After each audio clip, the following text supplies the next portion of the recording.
டென்டல்ல வந்து இப்ப லேசர் எதுக்கெல்லாம் யூஸ் பண்ணலாம்? Last few years away, lasers வந்து நிறைய அப்ளிகேஷன் டென்டிஸ்ட்ரியில வந்துட்டு இருக்கு. ஒவ்வொரு ஃபீல்ட் ஆஃப் டென்டிஸ்ட்ரியில லேசர்ஸ்க்கு ஒவ்வொரு அப்ளிகேஷன்ஸ் இருக்கு.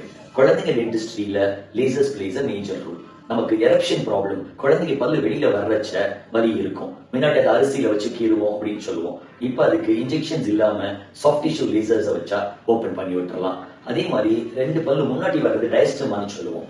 எதனால அந்த 2 முன் பல்லும் விலகி வருதுன்னா நடுவுல ஒரு ஃப்ரீனம்னு ஒரு டிஷ்யூ இருக்கும். அந்த டிஷ்யூ ஆரம்ப காலத்திலேயே நம்ம பார்த்துட்டா லேசர்ஸ் வச்சு ஒரு 5 மினிட்ஸ்ல அதை கிளியர் பண்ணிடலாம். சோ பல்லுகளை வரிசைப்படுத்துறதுக்கு லேசர்ஸ் உதவும்.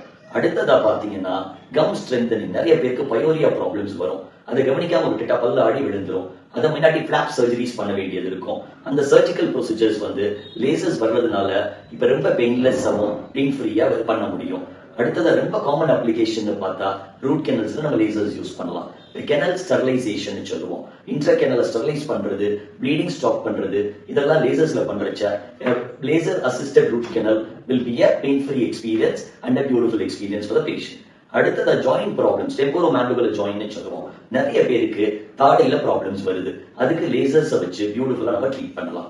Last but not the least, நமக்கு வந்து கேன்சர்ஸ்ல வந்து ஏர்லி டிடெக்ஷனுக்கு வந்து லேசர்ஸ் ரொம்ப ஹெல்ப்ஃபுல்லா இருக்கும். அதை வந்து இனிஷியலாவே கேன்சர்ஸ் ஒரு சின்ன பயாப்சி பண்றதுக்கு இட் வில் பி a நான் இன்வேசிவ் ப்ரொசீஜர்ஸா இருக்கும். அது மாதிரி பண்றச்ச ஏர்லியா கேன்சரை நம்ம டிடெக்ட் பண்ணி அதையும் ட்ரீட் பண்ண முடியும்.